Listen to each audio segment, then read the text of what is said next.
Hey everyone, I love beautiful icons and visual representations. I love it even more when these visuals help create connections in my knowledge in the documents in my vault. If you've seen my recent video about the connection between Tiago's new book, Building a Second Brain, Picasso's Bull, and PowerPoint, then you know the answer to the riddle, and that is the connection between all of these are images I have in my vault that connect different subjects because I'm reusing the same images. So that all sounds good. But unless you pay attention to how you name your images and how you store them, it is hard to reuse these icons, these pictures. So in today's video, this is what I want to talk about. Imagine your vault having this document on the right-hand side where you can click on an icon and you can simply copy that icon into your document. And when you do so, you know you're reusing the same icon. This is similar to the library that's already available, but first, the library has a limitation. It still does not allow adding images, and in a way, my hands are tied until the Excalidraw.com library allows images. But also, I believe that it would be great to automatically generate these items, not having to add them. So I want to walk you through this process. The first part is going to be relatively simple, some basic rules. In the middle part, I'm going to do some programming. It is really not a very complicated script that I write, but I also understand that if you are not used to programming, then even the simplest may look extremely complicated. But at the end of the video, I'm going to share the template that you can download into your vault, and then you can skip a good portion of the programming and just jump to having the solution. So let's start with the basics. And the basics are that unless you follow a naming convention for the images that you're using, it is going to be extremely hard to find these images. And over the last couple of months and weeks, as I was thinking about images, icons, and have been using them more and more in my vault to create these connections, I started to develop a naming convention. My current naming convention starts with the word icon, if it's an icon. If it's not an icon, then obviously not. Then I have a word, or in some cases, I have multiple words. So let's look at this one. You can see here, this is fridge and kitchen. So in some cases, I have multiple words, and then a dashed line, I share the source of that image. So for example, here you can see that this is the link you're thinking icon, and of course the source is Nick Milo. So this is where it all begins. You need to have a consistent naming convention to be able to use icons. So for example, if I would want to talk about the joy of visual representations, I could head over to flat icons, look for an icon that represents joy, copy this icon to my clipboard, come back here and paste it into my document. In this case, joy is going to be in the spotlight, but I'm not going to leave it at this. I'm going to click on joy and I'm going to name this icon, and I'm going to name it following my naming convention. So it's icon, joy, happiness, and I have also the source. Keeping the source, I think, is very important, because if you need to reference the source, as well as if you just want to find the information again, this is a good way, just simply using the file name to store the source. I think that's a very simple and practical way.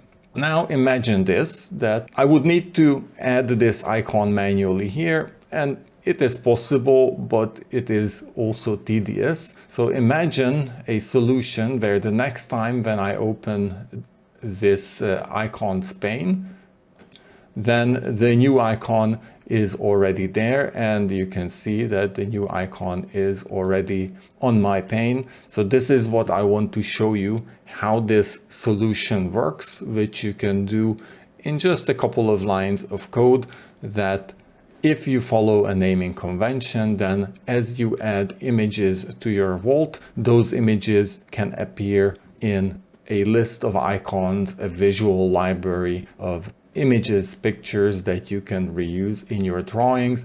And by adding these, you add the additional benefit of creating connections. So for example, let's look at where else do I use the spotlight icon. If I open Excalidraw in a pop-out window, then you will see that I have the spotlight icon right here. I have 6 uses of the spotlight icon, so you can see that very little 6 right there. Let me zoom in. You can see that this is already used in 6 different places. And here immediately I can find the 6 locations where I'm using it. These are mostly related to the Building a Second Brain book in this case. Closing this and going back right here, let's dive in how this is all working. Our first step to develop the solution is going to be the creation of an Excalidraw engine script. And if you're not aware of it, I want to just highlight to you that here in the top right corner, there's this script library, there's a script engine. You can download scripts, as well as you can author your own scripts. So now we are going to author our own script and we are going to test that script. So let me clear these icons from here. Let me close this on the right hand side. And I already have the script partly prepared. So I'm going to open the icon library script like this. And let me walk you through what you see here. And this is where it becomes a bit of a programming heavy conversation, but bear with me, the program is not that very complex.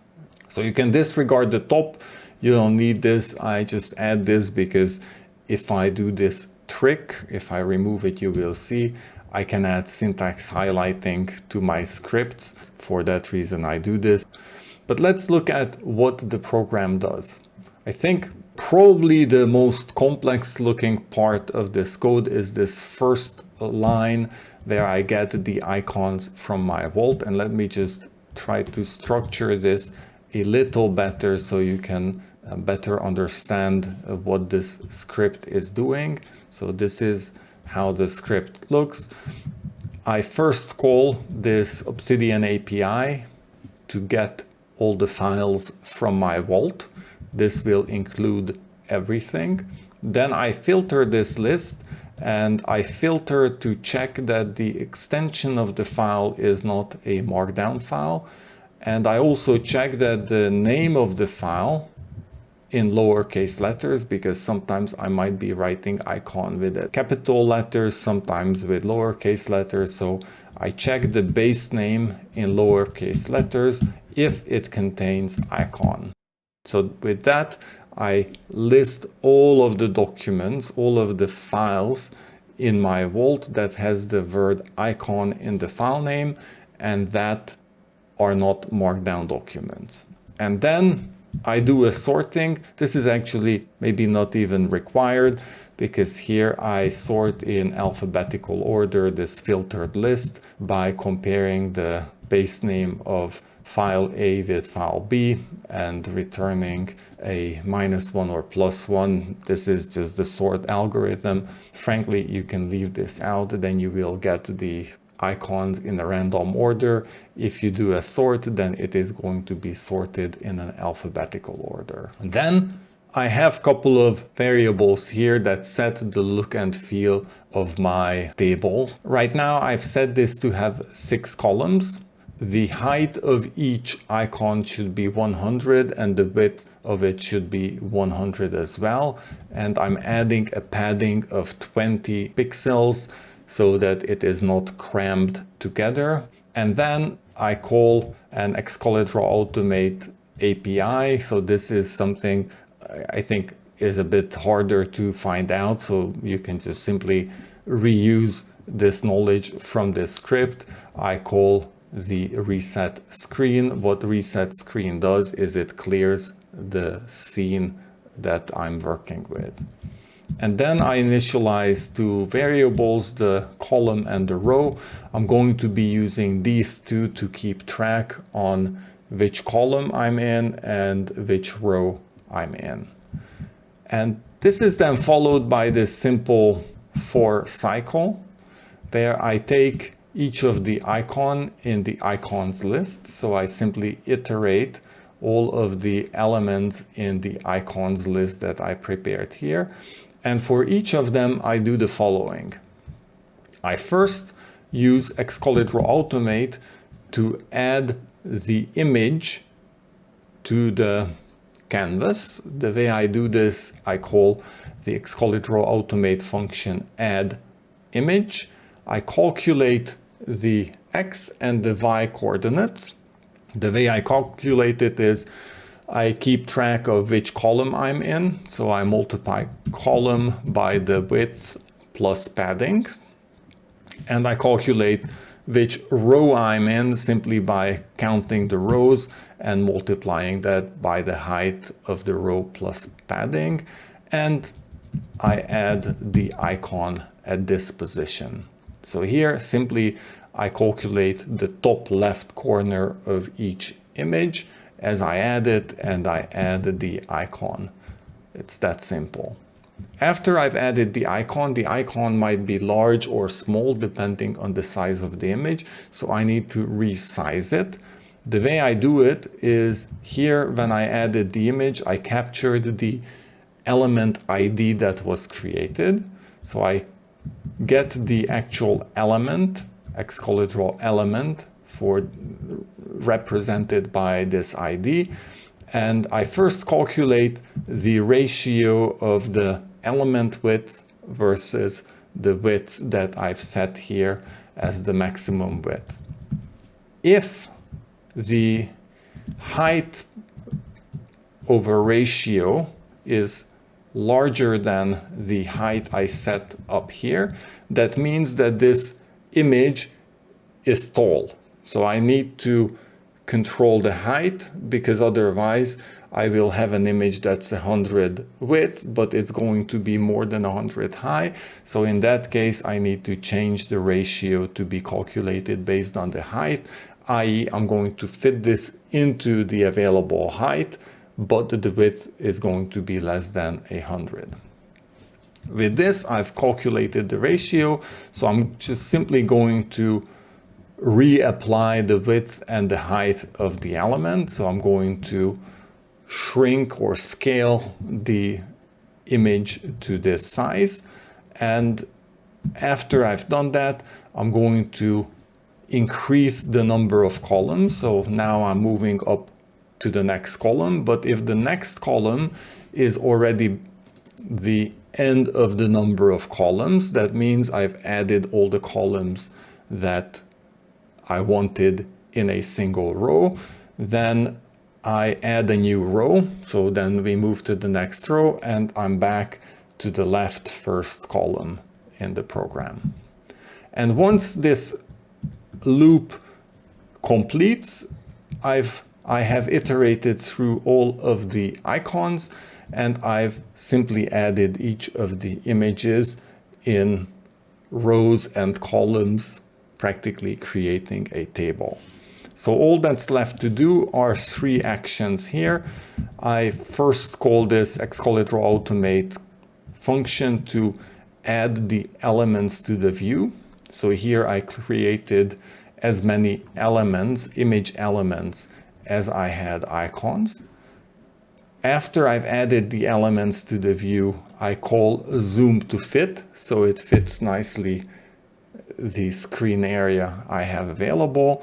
And finally, I call an Excalidraw API function to set the view mode to true, meaning turning on view mode, and that is going to make sure that there's nothing on the screen, so I can see without the tools panel, I can just see the icons nicely. And I can still copy paste icons to other documents, so that also still works in view mode.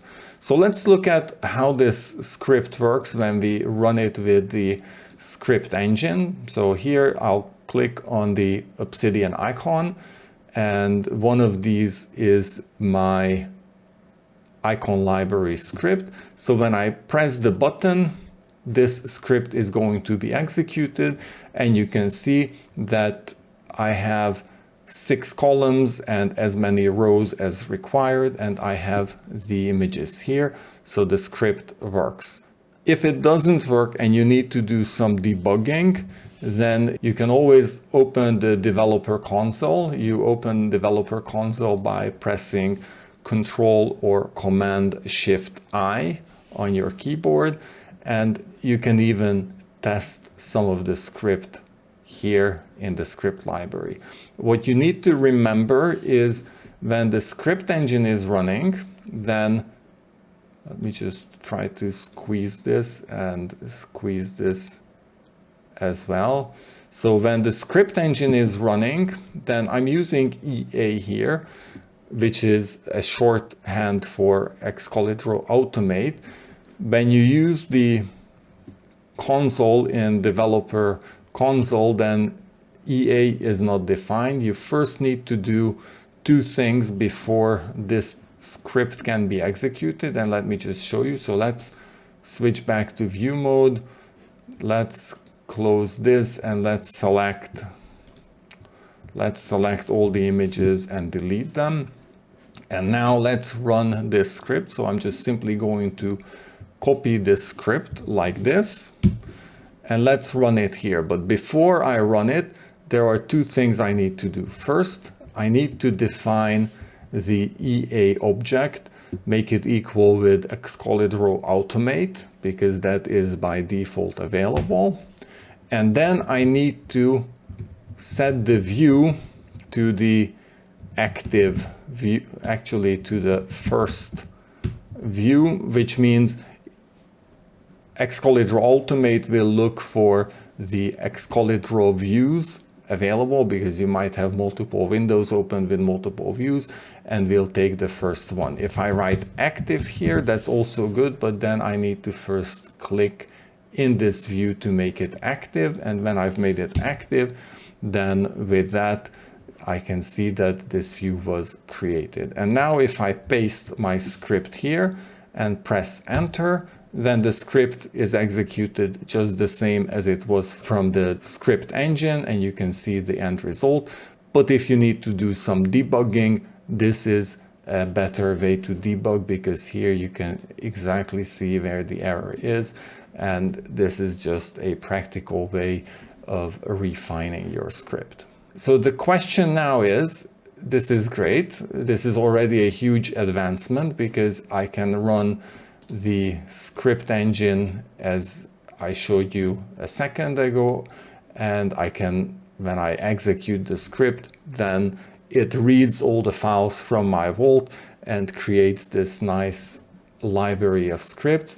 But how can I put this into, how can I create a file that automatically loads with this? So if you remember, I'm going to open here from my favorites, I'm going to open the icon library. So you can see the icon library automatically loads the icons like this. So how do I do this? The way to do this is you need to do 2 things. First of all, actually 3 things if I count open as Markdown as a thing as well. If you open this in Markdown, then I'm going to just slightly decrease the font size so you can see it better. Then here in the front matter, I use this additional tag, Excalidraw onload script. And here I'm just going to show you Excalidraw onload script. So if you have the Excalidraw suggester enabled in your plugin settings, then you can easily find this script or this front matter tag by searching. And here you see that this is going to execute the value of the string that's right here. So if I press enter, it already comes with an example. By the way, you don't need the quotation marks. So the script works just as fine without the quotation marks. So all I need to do is I need to get this script from here to here. And well, the simple but actually effective way of doing this is simply to make a copy of the script and then removing the new line. So this takes a little bit of cleanup like this. So you can go through your script and just simply remove the new line characters like this, and then you can create the script. I also have a templater script to make this easy. So my solution is I select the text and I call my templater script, convert script on clipboard to Excalidraw onload script. And then I run this and then I paste what's on the clipboard. Then I already get this version of the script, which has all of the new line characters removed. And I simply paste it in here.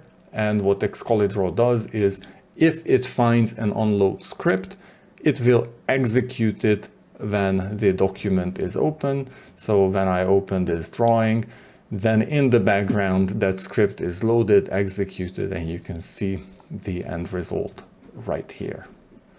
If you're curious, this simple convert script to Excalidraw is really a very simple script. So let me show you how that looks like. I have it somewhere here. Yes, so I have it here. So this is all I do. In this case, again, I have my trick here, and this is a templater script. So I need to create a templater script section. And here I read from the clipboard the text that's on the clipboard.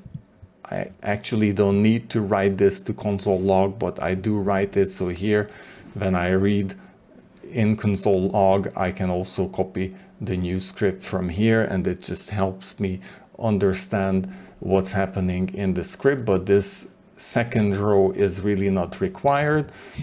The last row is required because what I do here is I place a new text on the clipboard, and I do two things.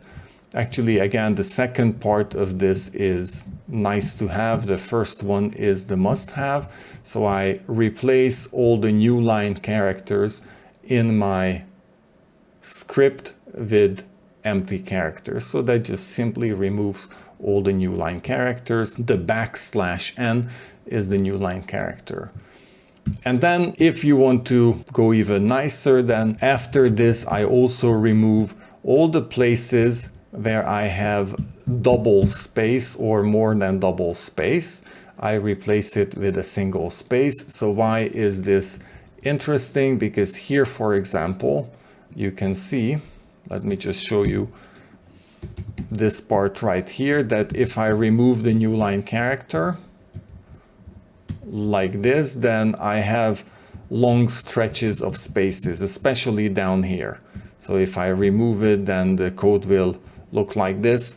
It's not really a problem. So technically the script is going to be executed, but in terms of look and feel, it's just more compact if I remove those spaces. And then you can see that the longest stretch of spaces I have here is a single space. But that's really all it takes. And then with this, we are pretty much done. So just to recap, we created a script that is automatically executed when this icon library Excalidraw file is opened.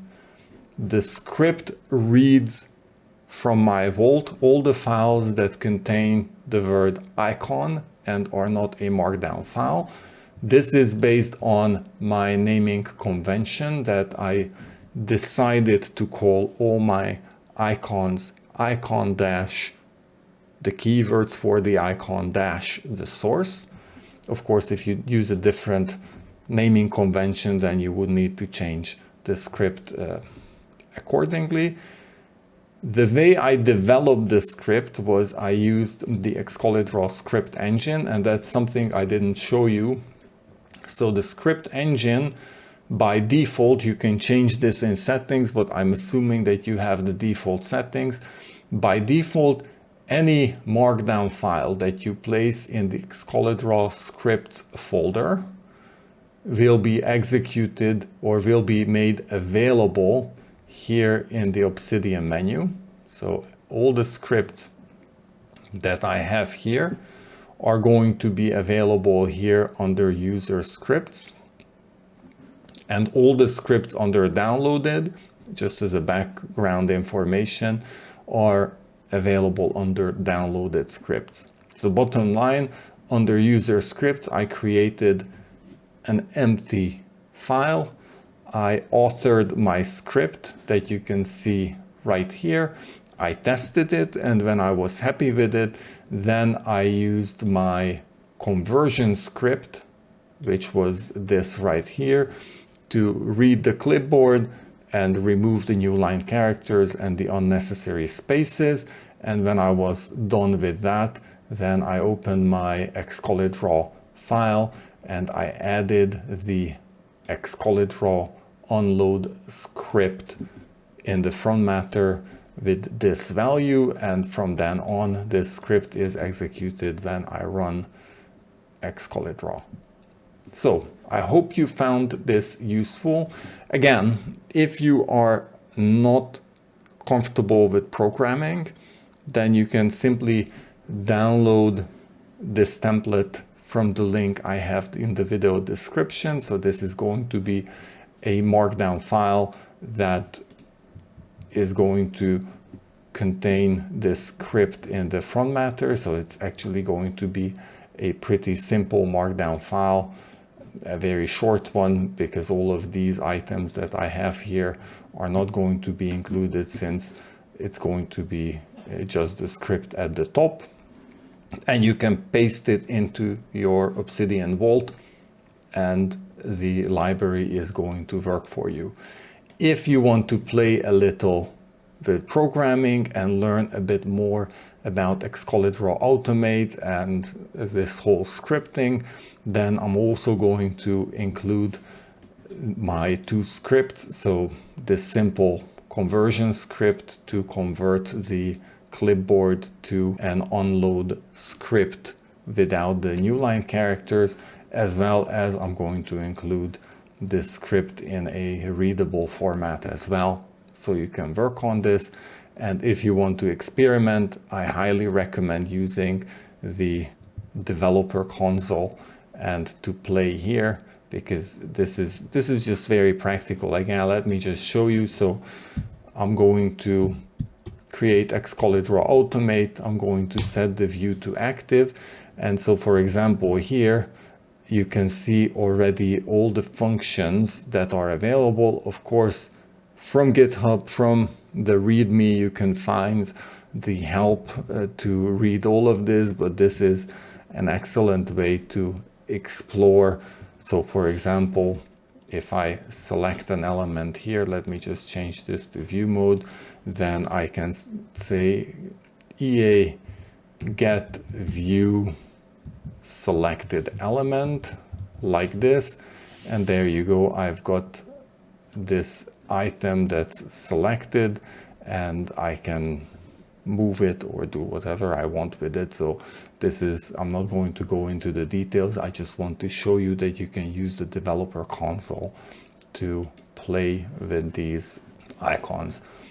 And that's about it. So I hope you found this video helpful, and I also hope you find this methodology helpful of creating a naming convention and automatically creating this visual library of your icons in your vault.